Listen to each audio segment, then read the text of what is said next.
नमस्कार दोस्तों, स्वागत है आप सभी का। और आज हम फरवरी 2025 के अंतर्राष्ट्रीय क्रोनोलॉजी में आर्थिक समीक्षा को पढ़ेंगे। लास्ट वीडियो के अंदर हमने बजट को पढ़ा था और बजट में मैंने आपको बताया था कि बजट जो होता है वो हमारे आगामी वित्तीय वर्ष का एक आय और व्यय का विवरण होता है। उसके हमने संवैधानिक प्रावधान भी पढ़े थे, कौन-कौन से आर्टिकल्स हैं और कौन-कौन से संबंधित आर्टिकल्स हैं। आर्टिकल 112 ही नहीं पढ़ा हमने, उसके अलावा 113, 114, 117 में इन सब में क्या है, वो सारी चीज़ें हमने पढ़ी। एग्ज़ाम के पॉइंट ऑफ व्यू से कौन से स्कीम्स आपके लिए इम्पोर्टेंट है, वो भी हमने उसके अंदर पढ़ी। तो वो सारी चीज़ें हम पढ़ चुके हैं। उस वीडियो को आपको ज़रूर से देखना चाहिए। 50 मिनट्स का वो वीडियो है, लेकिन एक बहुत अच्छा इनसाइट आपको बजट के लिए जो है उसको उसमें देखने को मिलेगा। आज हम पढ़ेंगे आर्थिक समीक्षा, क्योंकि देखिए जो बजट होता है, क्योंकि हम आगामी वित्तीय वर्ष में क्या चीज़ें खर्च करेंगे, हमारी आय कहाँ से हो रही है, व्यय कहाँ हो रहा है, हम कहाँ पर लैग कर रहे हैं, कौन से हमारे थ्रस्ट एरियाज़ हैं जहाँ हमें इन्वेस्टमेंट करना चाहिए, ये सब के लिए हमें एक अच्छा डेटा हमारे पास होना चाहिए। जैसे कि आप देखिए, घर में अगर हम सोचते हैं कि इस साल हम यहाँ-यहाँ खर्चा करेंगे, तो ये हमारे पूर्वानुमानों पर आधारित होता है कि भई हमने पिछले साल जो है कहाँ गलती की थी या कहाँ हमने जो है ज़्यादा खर्च किया था या कहाँ हमें ज़्यादा खर्च करना चाहिए था, ये सब उसके आधार पर होता है। उसी प्रकार से जो बजट होता है, उसके लिए भी एक आधार होता है कि भई उसके पास आंकड़े तो होने चाहिए कि भई हमारी जीडीपी की विकास दर इतनी रही तो इस बार हमारा टारगेट क्या होना चाहिए, हमारी मुद्रास्फीति इतनी रही तो इस बार टारगेट क्या होना चाहिए। तो ये सारे जो आपको डेटाज़ हैं, ये आपको आर्थिक समीक्षा में देखने को मिलते हैं। इसीलिए आप देखेंगे कि आर्थिक समीक्षा जो होती है, जो वित्तीय वर्ष होता है, जैसे कि आप देखेंगे बजट जो है 2025-26 का है, लेकिन आर्थिक समीक्षा उससे पिछले साल की है, यानी 2024-25 की। पूरे साल को जो है इसमें क्या करते हैं कि क्वार्टर्स में डिवाइड कर लिया जाता है। 1 साल में 4 क्वार्टर्स होते हैं। तो लास्ट वाला जो क्वार्टर होता है, क्योंकि अब देखिए जनवरी के अंदर ही आ गया है, तो लास्ट क्वार्टर के जो आंकड़े हैं उसको जो है एडवांस एस्टीमेट या जिसको अग्रिम अनुमान कहते हैं, उसके द्वारा बाद में पेश किया जाता है। अच्छा, अब इसको तैयार कौन करता है, ये भी हमें पता होना चाहिए कि आर्थिक समीक्षा जो है आपके डिपार्टमेंट ऑफ इकोनॉमिक अफेयर्स में जो चीफ इकोनॉमिक एडवाइज़र हैं, मुख्य आर्थिक सलाहकार, उनके द्वारा इसको तैयार किया जाता है। और फिलहाल जो ये मुख्य आर्थिक सलाहकार है, उनका नाम है वी अनंत नागेश्वरन। तो इनका नाम आप ध्यान रखिएगा। ये एक बेसिक सा क्वेश्चन है, हो सकता है कि किसी एग्जाम में आपसे पूछ लिया जाए, पूछा हुआ है इसलिए हो सकता है पूछ लिया जाए, तो नाम ध्यान रखिएगा। वी अनंत नागेश्वरन हमारे जो हैं चीफ इकोनॉमिक एडवाइज़र है, जिन्होंने इसको तैयार किया है। लेकिन इनको जो है इस आर्थिक समीक्षा को संसद के पटल पर वित्त मंत्री के द्वारा ही रखा जाता है। तो आप देखेंगे कि 31 जनवरी को जो है इसको संसद के पटल पर रखा गया, इस पे डिस्कशन हुआ है, सारी चीज़ें हुई हैं और सारे डेटाज़ जो हैं वो प्रस्तुत किए गए हैं। अब एग्ज़ाम के हिसाब से क्या काम की चीज़ है, क्योंकि हमें तो पूरा इकोनॉमिक सर्वे पढ़ना नहीं है, हमारे एग्ज़ाम के लिए वो आया भी नहीं है। वो तो एक ओवरऑल इकोनॉमी का रिव्यू देने आया है। तो आप देखिए कि जब भी आप, अगर आप आरएस में प्रीलिम्स के बाद अभी मेंस लिख रहे हैं, तो मेंस में जब आप कोई भी आर्थिक डेटा लिखते हैं, तब आपको ये चीज़ें काम आती है। जैसे अगर आप सेवा पे कुछ लिख रहे हैं, तो सेवा निर्यात आपको पता रहेगा। एफडीआई पे कुछ लिख रहे हैं, तो आपको एफडीआई के आंकड़े पता रहेंगे, या ट्रेंड जो है 5 सालों का ट्रेंड है, 1 साल का ट्रेंड है, वो आपको पता रहेगा। और दूसरी बात ये है कि प्रीलिम्स के अंदर जो है कुछ एक आंकड़े जो है काफ़ी इंपॉर्टेंट होते हैं। जैसे कि आपका कृषि का हमारी अर्थव्यवस्था में कितना योगदान है, उद्योग का कितना है, या सेवा का कितना योगदान है, हमारा करंट अकाउंट डेफिसिट का कितना प्रतिशत रहा है, जो हमारी जीडीपी है उसका क्या परसेंटेज रहा है, हमारी जो खुदरा मुद्रास्फीति है या जो हमारी सीपीआई है उसका क्या जो है परसेंटेज रहा है इस साल। तो ये जीडीपी के जो सॉरी, ये जो आर्थिक समीक्षा के आंकड़े हैं, ये एग्जाम्स में पूछ लिए जाते हैं। तो इसीलिए हमको आर्थिक समीक्षा पढ़ना और काफ़ी अच्छे तरीके से पढ़ना जो है वो ज़रूरी है, क्योंकि देखिए काफ़ी सारे इसमें आंकड़े हैं, आंकड़ों का जमावड़ा है, इतनी सारी चीज़ें हमको नहीं पढ़नी। जो काम-काम की बातें हैं, उसको हम जो है यहाँ पर कंसोलिडेट करके चलेंगे। तो सबसे पहले अगर हम यहाँ पर देखें, सबसे पहले यहाँ पर देखिए कि हमारा जो सकल घरेलू उत्पाद यानी जीडीपी जो है, और वो भी यहाँ पर देखिएगा वास्तविक जीडीपी लिया गया है। वास्तविक यानी कि रियल। रियल का मतलब है जिसमें इन्फ्लेशन या फिर जो आपका मुद्रास्फीति है वो एडजस्टेड है। ठीक है? और ये स्थिर कीमतों पर है, हमेशा जीडीपी स्थिर कीमतों पर ही पहले जो है उसको कंसीडर किया जाता है। स्थिर कीमत का मतलब ये है कि किसी आधार वर्ष से जो है इसको तुलना करके जो है वो निकाला गया है। क्योंकि अगर हम चालू प्राइसेस पर अगर इसको लेंगे, यानी कि चालू कीमतों पर अगर लेंगे, तो इसमें काफ़ी फ्लक्चुएशन आ सकता है। तो इसीलिए हम जो है वास्तविक जीडीपी और जो स्थिर आय पर जो जीडीपी है हमारी, वो 6.4% रही है। तो ये काफ़ी इंपॉर्टेंट आंकड़ा है, आपको इसको याद रख लेना है। और इसमें आप देखिए कि जो हमारी वैश्विक अर्थव्यवस्था है, वो 3.3% रही है। वैश्विक अर्थव्यवस्था की जो वृद्धि दर है वो कितनी है, 3.3% है। तो अगर हम ये कहें कि भारत की जो जीडीपी दर है, वो वैश्विक अर्थव्यवस्था की दुगुनी है, लगभग दुगनी है। तो हम ये कह सकते हैं अगर ऐसा स्टेटमेंट है तो ये गलत नहीं होगा। तो स्टेटमेंट वाइज़ क्वेश्चन भी आपके आरएस वाले प्रीलिम्स में क्वेश्चन पूछा जाता है, तो आप ध्यान रखिएगा कि अगर ऐसा भी क्वेश्चन आए तो ये गलत नहीं है, स्टेटमेंट गलत नहीं है। फिर आप देखिए यहाँ पे इन्होंने एक और आंकड़ा यहाँ पे दिया है, अगर आप इस पॉइंट को देखेंगे कि हमारी जो वास्तविक जीडीपी है ये 2026 तक, मतलब आप देखेंगे कि उसमें भी जो है ये 6.3 से 6.8 रहने का अनुमान है। मतलब इसका जो बढ़ोतरी है ये 6 के लाइन में ही चल रही है। तो ये इसका अनुमान दिया हुआ है, जो कि एक स्लो जो है वृद्धि दर हम इसको कह सकते हैं, ज़्यादा कुछ इसमें है नहीं। तो जीडीपी की जो वृद्धि दर है वो 6.3 से 6.8 का अनुमान है 2026 तक। हालाँकि याद आपको यही रखना है कि 6.4% है अभी। तो ये आपको इसमें डेटा जो है वो इकोनॉमिक सर्वे के हिसाब से याद रखना है। फिर आप यहाँ पर देखेंगे कि जो है मुद्रास्फीति की क्या स्थिति है। अगर आप मुद्रास्फीति देखें, इन्फ्लेशन अगर आप देखें, तो इन्फ्लेशन में अगर आप ओवरऑल देखेंगे, तो इन्फ्लेशन जो है हम 2 निकालते हैं, एक डब्ल्यूपीआई और एक सीपीआई। एक डब्ल्यूपीआई और दूसरा सीपीआई। इसके अंदर भी 2 पार्ट्स होते हैं, एक होता है हेडलाइन इन्फ्लेशन, एक होता है कोर इन्फ्लेशन। दोनों में ही डब्ल्यूपीआई, सीपीआई में हेडलाइन और कोर दोनों निकाले जाते हैं। हेडलाइन का मतलब होता है कि ओवरऑल जो हमारी इन्फ्लेशन है, हर एक खाद्य वस्तु सब चीज़ों की लेकर के, इसमें किसी भी चीज़ को बाहर नहीं किया जाता। लेकिन कोर की अगर हम बात करें, तो कोर इन्फ्लेशन का मतलब होता है कि जो ज़्यादा जो वॉलेटाइल प्रोडक्ट्स होते हैं, जैसे कि फूड और फ्यूल, खाद्य और जो आपका ईंधन है, इनके जो प्राइसेज़ होते हैं इनमें बदलाव आता है, क्योंकि देखिए ये इम्पोर्ट्स पे काफ़ी ज़्यादा डिपेंड करते हैं। हम क्रूड ऑयल का बहुत ज़्यादा इम्पोर्ट करते हैं, तो इसीलिए जो फ्यूल प्राइसेज़ है और जो फूड के प्राइसेज़ है, इसको जब हम माइनस कर देते हैं हेडलाइन इन्फ्लेशन में से, तो कोर इन्फ्लेशन निकल कर के आता है। अगर आपने अभी फर्स्ट वीडियो इसका देखा होगा इसी क्रोनोलॉजी का, तो मैंने आपको बताया था उसमें कि जो डब्ल्यूपीआई है इसका आधार वर्ष बदलने के लिए अभी रमेश चंद्र पैनल का गठन किया गया है, और लगभग ये बात है कि 2022-23 जो है वो इसका आधार वर्ष जो है वो बदल के किया जाएगा डब्ल्यूपीआई का। अभी कितना है तो 2011-12 है, उसको चेंज करके 2022-23 ये करना चाह रहे हैं, ताकि प्राइसेस जो है ना वो थोड़ा-सा करंट के हिसाब से चल सके। क्योंकि आपने देखा होगा, सुना प्रधानमंत्री जी ने ये कहा था कि जो वैश्विक जो इन्फ्लेशन है वो बढ़ रही है, तो उसमें भारत की भी बढ़ रही है, तो मतलब उसमें कोई अलग बात नहीं है, क्योंकि विश्व स्तर पर ही जो है इन्फ्लेशन या मुद्रास्फीति जो है वो बढ़ रही है। और आप देखते हैं कि भारत के अंदर एक महंगाई जो है काफ़ी बड़ा फैक्टर है, सरकारें तक बदल जाती है महंगाई के चक्कर में। तो इसीलिए जो है ये एक बहुत इंपॉर्टेंट इसमें पॉइंट है, और आपके मेंस के अंदर ये आपका टॉपिक भी है जो आपको पढ़ना है इन्फ्लेशन पे। तो अब देखिए कि जो इन्फ्लेशन की स्थिति है, अगर हम यहाँ देखें, तो खुदरा मुद्रास्फीति यानी कि जो होलसेल प्राइस इंडेक्स है आपका हेडलाइन, वो 4.9% है, जो कि घटा है। पिछली बार 5.4% था, अभी 4.9% है। तो एक बहुत अच्छी स्थिति है कि हम अगर कह सकें कि इन्फ्लेशन जो है हमारे यहाँ पर कमी आई है। अगर आप बात करें तो हमारे यहाँ इन्फ्लेशन का क्या टारगेट है? हमारे यहाँ टारगेट अगर हम देखें मौद्रिक स्वरूप में टारगेट लेकर के जो चलते हैं, वो हमारा टारगेट है 4 + -2। तो हम उसी टारगेट पर हैं, अगर हम देखें तो 4.9 का जो है हमारा परसेंट रहा है इस बार। तो ये आंकड़ा आपको ध्यान रखना है कि हमारी जो है खुदरा मुद्रास्फीति जो है हेडलाइन इन्फ्लेशन जो है 4.9% है, यानी कि कम हुई है।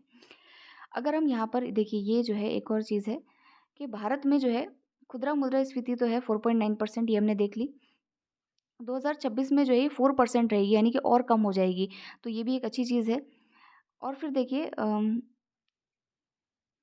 जो मैंने आपको अभी बताया था कि एक तो हम डब्ल्यूपीआई निकालते हैं, एक हम सीपीआई निकालते हैं, और उसमें भी एक तीसरा आंकड़ा और निकाला जाता है जो कि है कंज्यूमर फूड प्राइस इंडेक्स, उपभोक्ता खाद्य मूल्य सूचकांक। अगर हम इसकी बात करें तो ये हमारा, मैंने इसमें अंडरलाइन नहीं किया है, आपको इसको अंडरलाइन करना है। ये हमारा 8.4% हुआ है, यानी कि ये बढ़ा है, इसमें हमें बढ़त देखने को मिली है।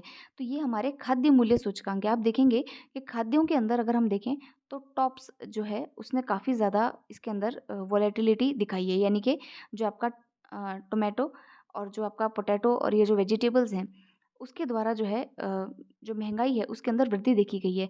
सब्जियों के द्वारा, और ये जो टॉप्स है उनके द्वारा, और जो दाल है, क्योंकि दाल हम जो है ओवरऑल देखें तो दाल को जो है हम इम्पोर्ट करते हैं, तो उसके कारण जो है हमारे कंज्यूमर फूड प्राइस इंडेक्स के अंदर फ्लक्चुएशन देखने को मिला है, और ये बढ़ा है इस बार। कितना हुआ है? 8.4% हुआ है।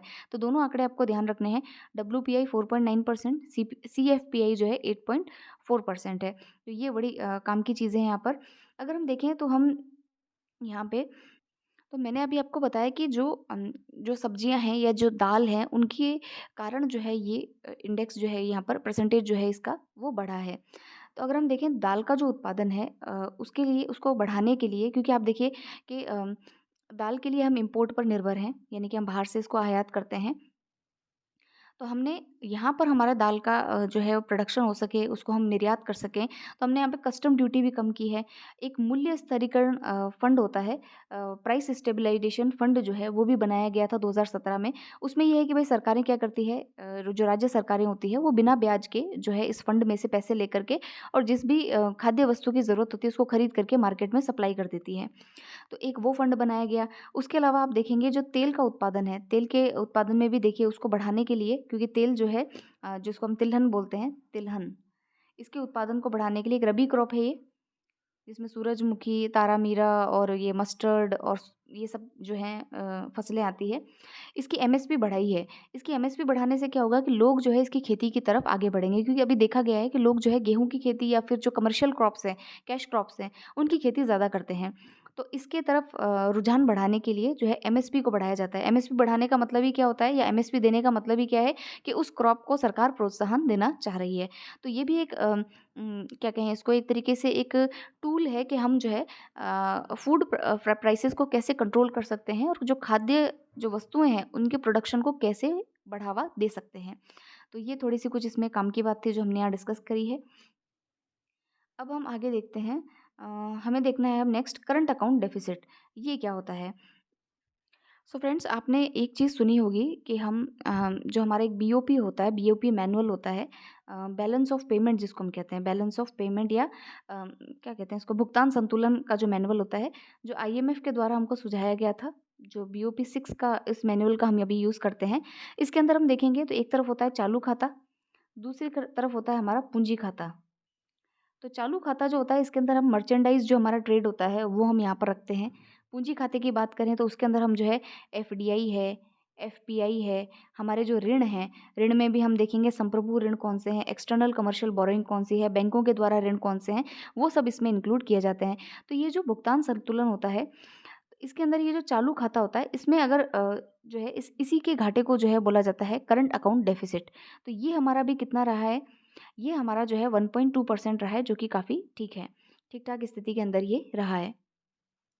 अच्छा, अब इसमें देखिए कि अगर जो हमारा चालू खाता घाटा है या जो हमारा जो ये बीओपी है या भुगतान संतुलन है, ये हमारी विनिमय दर को भी दर्शाता है, जो हमारी एक्सचेंज रेट है उसको भी दिखाता है। अच्छा, इसमें एक चीज़ और है कि अगर मान लीजिए हमारी करेंसी है, जो हमारी करेंसी है रुपीज़ है, अगर वो डॉलर की तुलना में मजबूत हो या कमज़ोर हो तो उसका क्या प्रभाव पड़ता है।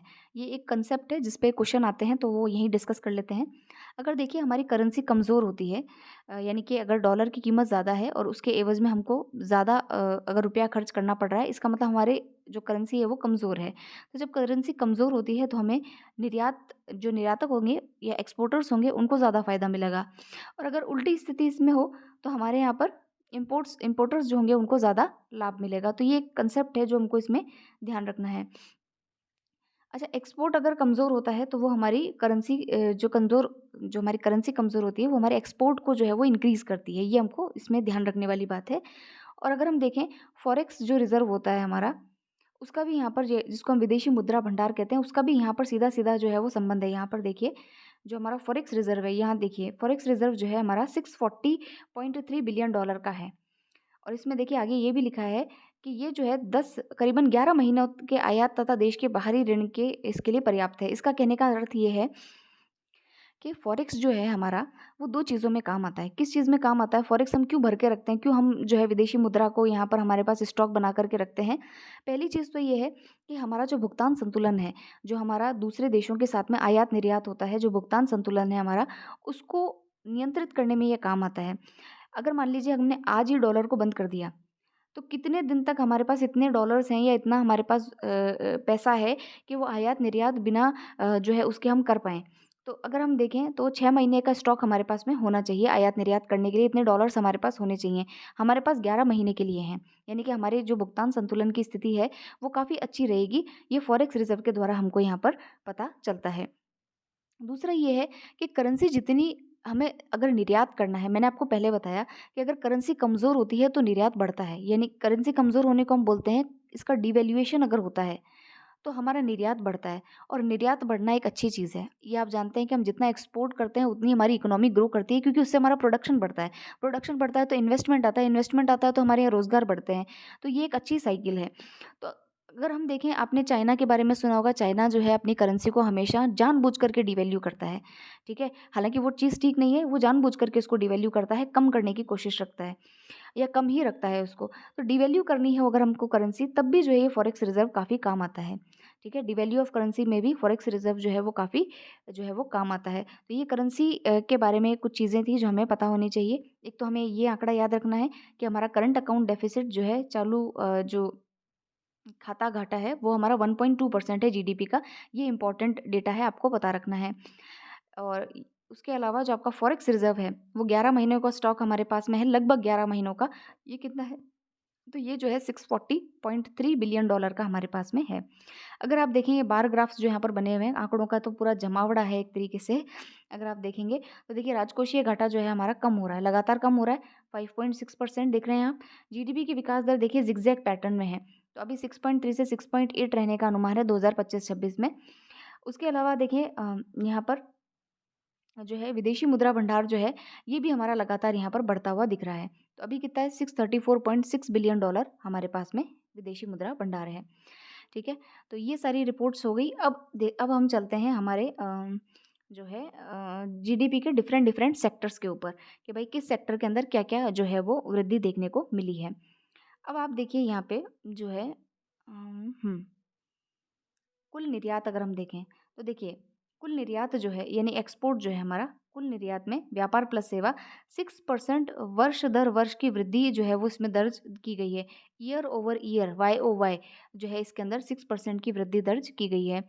और इसमें भी अगर हम और देखें, बहुत डिटेल से, ये इंपॉर्टेंट है, ये मैंने यहाँ पर पहले टिक नहीं किया था, आप टिक कर लीजिएगा, कि दूर संचार कंप्यूटर, यानी टेलीकम्युनिकेशन, कंप्यूटर और सूचना सेवा क्षेत्र में जो हमारा वैश्विक निर्यात है, जो हम वर्ल्ड को निर्यात कर रहे हैं हमारे बाज़ार से, वो जो है उसकी हिस्सेदारी 10.2% है, जो काफ़ी अधिक है। हमारी सेवाओं का निर्यात बहुत ज़्यादा है, ठीक है? तो अंकटाड के अनुसार जो है, अंकटाड एक रिपोर्ट पेश करता है, वर्ल्ड इन्वेस्टमेंट रिपोर्ट। ये आरपीएससी में क्वेश्चन भी आया हुआ है अंकटाड की इस रिपोर्ट के ऊपर।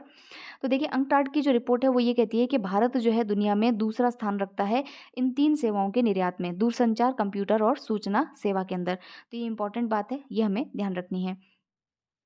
फिर आप देखिए, आपने 2 वर्ड्स पढ़े होंगे, एक होता है एफडीआई और एक होता है एफपीआई, ठीक है? ये तो है फॉरेन डायरेक्ट इन्वेस्टमेंट, ये होता है फॉरेन पोर्टफोलियो इन्वेस्टमेंट। अगर आपने अभी पढ़ा हो तो फॉरेन पोर्टफोलियो इन्वेस्टर्स जो हैं, ये हमारे जो स्टॉक मार्केट्स वगैरह हैं उसमें ज़्यादा निवेश करते हैं। बहुत ज़्यादा वॉलेटाइल होते हैं, इसलिए इनको हॉट मनी भी कहा जाता है। ठीक है? नाइट मनी, हॉट मनी, मतलब कि ये जो है हाथों हाथ जो है वो निकल जाते हैं। तो हमारे मार्केट को जो है काफ़ी वॉलेटाइल करने में इसका योगदान जो है वो रहता है एफपीआई का। ये हमको ध्यान रखना है। एफडीआई के बारे में हमने बजट में पढ़ा ही था कि भई जो है किन-किन क्षेत्रों में 100% एफडीआई किया गया है, उसकी लिमिट बढ़ाई है। ये थोड़े से क्या है कि परमानेंट किस्म के होते हैं। हालाँकि दोनों ही क्या है, फॉरेन निवेशक हैं, या तो संस्था है या व्यक्ति के द्वारा फॉरेन निवेश किया जाता है। और ये जो है एफडीआई जो है कंपैरेटिवली थोड़ा-सा परमानेंट होता है, और इनको जो है ऑर्गेनाइजेशनल जो वर्क होते हैं उसके अंदर भी जो है इनका इसके अंदर टेक अवे रहता है, स्टेक होल्डर टाइप ये रहते हैं। तो ये तो अच्छे भी रहते हैं। इनका 2 रूट होता है, एक ऑटोमेटिक रूट से ये आ सकते हैं, एक गवर्नमेंट रूट से आ सकते हैं, तो इसके लिए नई-नई पॉलिसीज़ भी बनती हैं। इनका एग्ज़िट और एंट्री दोनों ही थोड़ी-सी कठिन है। एफपीआई के साथ में ऐसा कुछ भी नहीं है, इसलिए इनको हॉट मनी कहा जाता है। तो ये सारी चीज़ें हैं। तो अब यहाँ देखिए, एफडीआई जो है हमारा, ये अगर हम देखें तो एफडीआई जो है वो हमारा 17.9% की वर्ष दर की वृद्धि जो है इसके अंदर दर्ज की गई है। 17.9% जो है इसके अंदर जो है वृद्धि देखी गई है। इसका कारण क्या है कि हमारे जो ईज़ ऑफ डूइंग बिज़नेस है उसको थोड़ा-सा जो है वो अच्छा किया गया है। जो हमारे क्लीयरेंस होते थे कि भई जो है काफ़ी सारे डॉक्यूमेंटेशन होता था, उसको ईज़ी किया गया है। तो ये इसकी वृद्धि का जो है यहाँ पर कारण देखा गया है। अच्छा, एफडीआई जब ज़्यादा आता है तो हमारे यहाँ डॉलर ज़्यादा आते हैं, डॉलर जब ज़्यादा आते हैं तो रुपया जो है वो मजबूत होता है। तो ये भी एक फैक्टर है। मतलब आप देखिए इकोनॉमिक्स में कुछ एनालिसिस वाले पॉइंट भी होते हैं जो हमें ध्यान में रखने होते हैं। वरना ऐसे तो क्या है, हम डेटा पढ़ते जाएँ, हाँ 17.9% ये है, 640.3% ये है, ये नीचे 10 महीने क्या लिखा है। तो ये सब समझने के लिए आपको थोड़ा-सा एनालिटिकल होना ज़रूरी है। चाहे आप किसी भी एग्ज़ाम की तैयारी कर रहे हो, आपको थोड़ी बहुत समझ भी जो है इस चीज़ की होना ज़रूरी है। फिर देखिए यहाँ पर भी कुछ आंकड़े हैं, लेकिन ये इतने इम्पोर्टेंट नहीं है, इसलिए इसको नहीं याद रखना है आपको। फिर देखिए बैंकिंग प्रणाली में जो हमारे एनपीएज़ हैं, जो 90 डेज़ तक जो एसेट्स पे जो इंटरेस्ट वगैरह नहीं आता उसको एनपीए बोलते हैं। तो घटकर जो है 12 सालों के अंदर जो हमारा सकल ऋण और एडवांस है उसका 2.6% रह गए। हालाँकि ये आंकड़ा भी आपको नहीं याद रखना है, बस ध्यान रखिएगा कि ये जो है कम हो गए हैं। अब चलते हैं नेक्स्ट, हमारा जो है निवेश या इन्वेस्टमेंट और इंफ्रास्ट्रक्चर या अवसंरचना की क्या स्थिति है। अच्छा, एक इसमें आगे बढ़ें उससे पहले एक अरविंद पनगड़िया हैं, उन्होंने अपनी एक बुक लिखी है जिसका नाम है the Nehruvian development model, the Nehruvian development model. और उसमें ये कहते हैं कि जब देश आज़ाद हुआ तो नेहरू ने अपना जो इकोनॉमी का मॉडल दिया था उसी को हम आज तक फॉलो करते हुए आए हैं। जबकि उस वक्त काल परिस्थिति में वो चीज़ें ठीक थी, लेकिन आज जो है वो चीज़ें बदल गई हैं। भारत की स्थिति अलग अलग क्षेत्रों में अलग अलग हो गई हैं। आप देखेंगे कि अब तो जो है उस समय नॉन अलाइनमेंट मूवमेंट भी चला था कि भई जो हम जो है गुट निरपेक्ष होकर के भी कार्य कर सकते हैं। लेकिन आज जो है ग्लोबलाइज़ वर्ल्ड हो चुका है। तो कहने का सेंस ये है कि इस किताब के अनुसार वो ये कहना चाहते हैं कि हमारी जो खुद की आवश्यकताएँ हैं, उसके हिसाब से हमें कार्य करना चाहिए। हमारे देश की क्या सीमाएँ हैं, क्या हमारे थ्रस्ट एरियाज़ हैं, उसके हिसाब से हमें जो है वो चलना चाहिए। तो ये एक थोड़ा-सा पॉइंट है, अगर आप नोट कर लें तो ठीक रहेगा। द नेहरूवियन डेवलपमेंट मॉडल ये किताब है अरविंद पनगड़िया की, और वो इसी परिप्रेक्ष्य में उन्होंने कही है कि हमें जो है अपनी ज़रूरतों के हिसाब से अपना इकोनॉमी का मॉडल जो है इस वक्त में डेवलप करना चाहिए। यानी कि जो पुराना मॉडल है उसको छोड़ करके नए मॉडल्स को अपनाना चाहिए। तो इसीलिए अगर आप देखेंगे इस बार का जो इकोनॉमिक सर्वे है वो काफ़ी ज़्यादा बात करता है डीरेगुलेशन पर। अब डीरेगुलेशन को हिंदी में क्या कहते हैं मेरे को ध्यान नहीं आ रहा, तो ये लिखा भी नहीं जा रहा है, सॉरी। डीरेगुलेशन, तो डीरेगुलेशन पे जो है ये बहुत ज़्यादा बात कर रहे हैं। यानी कि जो है लाइसेंस और इंस्पेक्टर राज को ख़त्म किया जाए ताकि जो है हमारे यहाँ निवेश बढ़ सके। फिर देखिए नेक्स्ट जो है, अब हम पढ़ते हैं निवेश और अवसंरचना यानी कि इन्वेस्टमेंट और इंफ्रास्ट्रक्चर। अगर हम देखें तो हमारी नवीनीकरण जो ऊर्जा है उसमें हमारी हिस्सेदारी जो है 47% हो गई है। जो हमारी, मतलब ये सौर ऊर्जा नहीं है, नवीनीकरण ऊर्जा है, यानी कि रिन्यूएबल एनर्जी जो है उसके अंदर हमारा जो प्रतिशत है वो इंक्रीज़ हुआ है। अगर हम बात करें सौर और पवन ऊर्जा की, तो ये नवीनीकरण ऊर्जा क्षमता में वर्ष दर वर्ष जो है इसमें 15.8% की वृद्धि देखी गई है। आप वृद्धि तक ध्यान रखिएगा, कितनी वृद्धि है ये आपको इसमें ध्यान ज़्यादा रखने की आवश्यकता नहीं है। फिर ये तो इन्होंने ओडीएफ और इसका दिया है, ये भी इतना कोई विशेष नहीं है। फिर देखिए उद्योगों में हम आते हैं, उद्योगों का ये विकास दर ध्यान रखिएगा कि जो हमारा इंडस्ट्री है उसके अंदर जो है हमको 6.2% की वृद्धि जो है वो देखी गई है। तो ये परसेंटेज आपको ध्यान रखना है कि उद्योगों का वृद्धि प्रतिशत कितना है, तो 6.2% है। ये काम की बात है यहाँ पर, ये हमको ध्यान रखना है। फिर देखिए यहाँ पर जो वीपो की जो रिपोर्ट है उसके अनुसार भारत में 10 पेटेंट फाइल करने वाले देशों में जो है, विश्व में जो 10 पेटेंट फाइल करने वाले देश है उसमें शामिल हुआ है। ये तो हमने वीपो का आंकड़ा देखा भी है कि हम पेटेंट जो है इशू करने के अंदर जो है हम कौन से स्थान पर है। पेटेंट यानी कि जो आप नवाचार करते हैं, इनोवेशन को आपको रजिस्टर करना पड़ता है, तो उसमें हमारा देश जो है 10 कंट्रीज़ के अंदर शामिल हुआ है। फिर आप देखिए एमएसएमई क्षेत्र में समान धन सहायता के लिए सरकार ने 50,000 करोड़ के कोष से आत्मनिर्भर भारत कोष भी स्थापित किया है। तो ये किसके लिए है? एमएसएमई के लिए है। तो ये भी काफ़ी इंपॉर्टेंट बात है। फिर देखिए आ जाते हैं सेवा क्षेत्र में। देखिए 3 ही क्षेत्र इंपॉर्टेंट है, एक एग्रीकल्चर, एक आपका इंडस्ट्री और तीसरा सेवा यानी कि सर्विसेज। तो इनके जो आंकड़े हैं, जो परसेंटेज है, वो जैसे हम राजस्थान इकोनॉमिक सर्वे में याद करते हैं कि कितना इसमें ग्रोथ रहा है, वो आपको याद रखना है। फिर आप देखिए कि जो आपका सेवा क्षेत्र है में इसमें 7.2% की वृद्धि देखी गई है, जो कि काफ़ी अच्छी वृद्धि यहाँ पर देखने को मिली है। अगर हम देखें तो जीवीए के अंदर जो है इसका योगदान जो है 55% का योगदान है। ठीक है, और वैश्विक निर्यात की अगर बात करें, विश्व में जो हमारा निर्यात होता है उसमें भारत 4.3% की साझेदारी करता है, जिससे कि वो 7th पोजीशन पर वैश्विक निर्यात में शामिल है। तो ये भी काफ़ी इंपॉर्टेंट बात है जो हमको यहाँ पर ध्यान रखनी है। अच्छा, एक इंडेक्स और है जो हमको ध्यान रखना चाहिए, वो है परचेज़र मैनेजर इंडेक्स। ये जो इंडेक्स होता है ये स्टैंडर्ड एंड पुअर्स के द्वारा भारत के लिए निकाला जाता है और इसमें सेवा और विनिर्माण जो है उसके आंकड़े जो है इसमें दिए जाते हैं। तो इसमें जो है जैसे मान लीजिए 0 से 50 और 50 से 100, अगर भारत की बात करें तो भारत जो है वो 50 से ऊपर इसके अंदर चल रहा है। यानी कि अभी भारत में वृद्धि देखी गई है सेवा क्षेत्र में और विनिर्माण क्षेत्र में। यानी कि ये इंडेक्स ओवरऑल क्या शो करता है कि आपके सेवा क्षेत्र में और विनिर्माण क्षेत्र में आपने क्या वृद्धि जो है वो जो है वो की है।